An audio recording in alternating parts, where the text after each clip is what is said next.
Kalau sakinah, ya, itu artinya ketenangan yang dilahirkan setelah tuntasnya persoalan dilalui. Ya. Baik. Bukankah saat ujian itu merasakan tegang, kadang gelisah, ya? Tapi setelah selesai ujiannya, ada ketenangan yang dirasakan. Alhamdulillah selesai, gitu kan? Itu ketenangan yang dihasilkan setelah melalui satu persoalan. Itu disebut dengan sakinah namanya. Jelas? Baik. Saya lukiskan lagi. Orang Arab mengatakan begini. Sakanatus syajaratu idza dhahabatir rih. Atau sakanatus safinatu idza dhahabatil amwaj. Ranting pohon itu menjadi tenang ketika angin yang menerpanya itu telah pergi.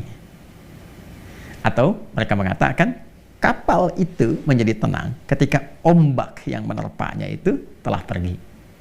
Dan airnya kembali tentram, tenang. Nah, ketenangan yang telah melalui perombang-ambingan, diombang-ambingkan ombak, pohon diterpa, naik, turun, kiri, kanan begitu. Setelah kemudian dia tenang lagi, ya, apa yang terjadi? Nah, ketenangan itu yang disebut dengan sakinah. Dan biasanya kapal yang banyak diuji dengan gelombang, bahkan gelombang besar, dan dia melewati itu menjadikan kapalnya kualitasnya lebih kuat, ya, lebih mudah menghadapi persoalan-persoalan atau bahkan gelombang-gelombang kecil setelahnya. Semakin besar, yang kecil lewat. Ya, demikian pohon, semakin diterpa anginnya kencang, ya, dia goyang dan dia tertanam kuat, semakin kokoh akarnya. Jadi ketenangan itu bukan sekedar melahirkan ketenangan setelah gelombangnya lewat, tapi setelah itu melahirkan satu kemantapan yang dengan itu bisa mengatasi persoalan-persoalan kecil di kemudian hari atau siap untuk menghadapi tantangan lebih besar di kemudian yang lainnya. Maka itu disebut dengan sakinah. Ketika kehidupan di rumah tangga, ini yang akan saya sampaikan, disebut dengan sakinah, memberikan kesan kepada kita bahwa bukan berarti di rumah tangga itu akan hampa dari persoalan. Akan selalu ditemukan persoalan. Ini cara memahaminya. Jadi kalau tidak dipelajari dulu ini, nanti kaget. Bukan berarti nggak ada masalah. Rumah tangga itu pasti ada masalah. Ya, yang paling ideal kan rumah tangganya Rasulullah SAW. Tapi coba lihat, apakah dalam kehidupan rumah tangga Nabi tidak ada masalah? Jangan salah, banyak persoalan, ya kan? Tapi dengan persoalan itu turun panduan pada kita. Turun ayat, turun hadis, mengatasi ini bagaimana. Ya, kalau salah persoalan pemahaman bagaimana, salah komunikasi bagaimana, meluruskan yang ini bagaimana. Kalau ingin cari teman cerita ke siapa, kalau mengadu belum ketemu suami istri ke siapa mengadunya, ada semuanya. Gitu. Dan pahami ketika Allah menitipkan satu persoalan dalam kehidupan rumah tangga, pada hakikatnya bukan ingin menjadikan kehidupan rumah tangganya bermasalah, tapi Allah ingin memberikan satu ketenangan, kedamaian, ya, yang dihasilkan setelah tuntas persoalan yang dimaksudkan. Makanya kehidupan rumah tangga kan kalau sudah masalahnya tuntas lebih tenang dari sebelumnya kan, ya, dan dahsyatnya lebih mengerti tentang sifat-sifat pasangan atau dalam keluarga. Setelah itu punya ilmu yang baru, punya pengetahuan yang baru, masukan yang baru, ilmu yang baru untuk mengatasi tantangan berikutnya. Itu dasarnya. Tapi problemnya begini, bagaimana cara kita bisa mengatasi persoalannya dengan mudah? Karena tidak sedikit masalah-masalah kecil di rumah tangga, ya kan, bisa menjadi besar dan menyebabkan persoalan serius ketika, maaf, seseorang tidak mengetahui cara menyelesaikannya. Yang ditampilkan kadang-kadang, ya, boleh jadi egonya. Yang ditampilkan kadang-kadang boleh jadi statusnya, bahkan juga hartanya, kedudukannya, dan sebagainya. Itu bukan solusi, teman-teman. Sepanjang ditampilkan kemampuan kemanusiaannya, maka sifat manusia selalu ingin bertahan dengan apa yang dimilikinya. Suami bicara A, istri bicara B. Ya, ayah bicara A, anak pun bicara B. Demikian seterusnya. Maka yang terbaik adalah kita mesti menanyakan kepada pengatur segalanya. Ini. Ya. Maka ketika dikembalikan, sakinah itu kan sifat jiwa. Ya kan? Ketenangan itu kan sifat jiwa. Ingat, ketenangan itu bukan sifat fisik. Ya, pikiran itu biasa, ya. Pikiran itu bekerja terus, berpikir itu terus, nggak berhenti, berpikir. Apa yang memberikan kegelisahan dan ketenangan pada pikiran? Jiwa. Jadi perintahnya di sini semua, dalam jiwa kita. Kalau dia gelisah berarti dari nafsu, ya kan? Kalau dia tenang, nyaman berarti dari takwanya, itu di jiwanya. Jadi pikiran itu normal saja. dia beraktivitas. Seperti fisik pun diperintahkan. Fisik tuh gimana perintah dari pikiran saja. Ya. Nah, apa yang memerintahkan pikiran dan mengisinya untuk mengarahkan apa yang harus dilakukan itu, maka itu dari jiwa. Maka itu saya sering katakan, jiwa yang tenang akan melahirkan pikiran yang cemerlang dan aktivitas yang membahagiakan. Itu poinnya. Boleh bikin status tuh. Ya. Nah, balik ke sini. Karena ketenangan sifat jiwa, yang punya jiwa siapa? Yang punya nafas siapa? Allah. Ya. Makanya sering kita katakan kan, ya, mengikuti doa Nabi sallallahu alaihi wasallam, ya muqallibal qulub, ya tsabbit qulubana ala dinik, ala iman.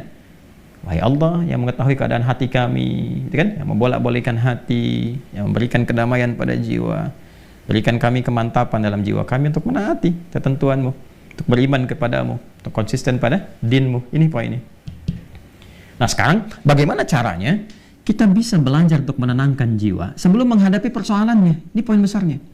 Jadi ada orang-orang tertentu yang Allah berikan ketenangan paripurna dalam jiwanya, sehingga ketika dihadapkan pada masalah itu, dia bisa menyaring persoalannya, menjadikannya lebih kecil.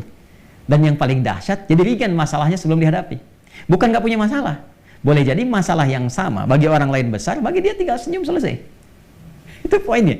Jadi bukan nggak punya masalah, masalah dia ada. Cuma dikecilkan oleh Allah kadarnya, sehingga dengan kelapangan hatinya, itu menjadi kecil. Jadi kalau Anda punya cawan, teman-teman, ya, cawannya besar, apa saja Anda bisa masukkan dan jadi kecil di situ. Tapi kalau cawannya kecil, ya, yang kecil pun jadi besar. Garam sedikit itu asin semua. Nah, ada orang-orang yang jiwanya dilapangkan oleh Allah, sehingga ketika dia menghadapi satu persoalan, perbedaan dengan pasangannya misalnya, ya kan, melihat keadaan anak dan sebagainya, dia bisa melihat dengan hikmah. Allah lapangkan keadaan hatinya. Kenapa begini? Dia nggak langsung simpulkan, langsung keluar ide itu, dilihat dulu, dia bersikap dulu. Nih, kelapangan jiwa ini mahal, dan ini tidak mungkin bisa didapatkan kecuali lewat skema ibadah sini, menghamba. Ya, nah, semua kumpulan nilai-nilai ibadah kita dalam rangka mendekat kepada Allah, saya sering ingatkan, itu disebut dengan takwa namanya, ya kan? Takwa itu kan gabungan antara iman dengan amal soleh, ya kan? Iman itu kan pekerjaan hati dalam jiwa, amal soleh implementasinya. Digabungkan jadi takwa.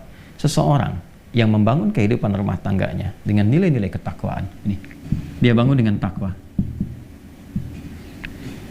Dia jaga sholatnya, diwasiatkan pada istrinya sekalipun keluar tetap jaga sholat. Anak-anak pastikan sholat, hidupkan rumah dengan Al-Quran, dekati Allah Subhanahu Wa Taala, banyakin zikir. Misal, itu akan beda suasana rumahnya. Demi Allah saya katakan, Anda kalau nggak percaya silahkan. Ya, hidupkan rumah dengan suasana ibadah kepada Allah. Anda ada di dalam ataupun sedang di luar, hidupkan. Maka akan ada suasana yang berbeda kepada jiwa. Allah akan jaga itu. Ya, ketika takwa meningkat, bahkan diringankan persoalan. Sebelum ada masalah, solusi datang. Sehingga masalah jadi ringan. Itu yang dimaksud Quran, surah ke-65, di akhir ayat kedua. At-Talaq, ayat kedua. At-Talaq itu kan satu masalah yang tinggi, ya, yang tidak mudah diatasi. Ya, bahkan dalam kondisi yang paling rumit pun ketika Anda mendekat kepada Allah, Allah ringankan dan berikan solusi yang jernih. Berpikirnya jernih sekali. Tahu apa yang harus dilakukan. Ya kan? Maka apa yang terjadi? Wa may yattaqillaha yaj'al lahu makhraja. Siapapun yang mampu membangun ketakwaannya kepada Allah, dan dia naikkan lagi, ya kan? Maka apa yang terjadi? Yaj'al lahu makhraja. Allah berikan jalan keluar dari setiap persoalan yang ia alami. Apalagi kalau pasangan itu kompak. Ya kan? Ya, mungkin nggak bersama-sama dalam beberapa kesempatan, tapi memberikan wasiat, bangunkan istri, anak-anak, ingatkan sebelum pergi, kan, dan sebagainya. Itu pasti tuh. Ya, dari sekian banyak persoalan, ketika ditumpahkan di atas sajadah, dia mengecil dan curhatnya kepada Allah. Innama ashku bathi wa huzni ila Allah. Demikian ya nasihat dari Nabi Ya'qub alaihissalam yang diabadikan Quran surat Yusuf itu kan.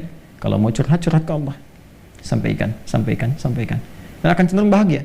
Ketakwaan membangun kebahagiaan. Quran surah kedua di akhir ayat 189. Wattaqullaha la'allakum tuflihun.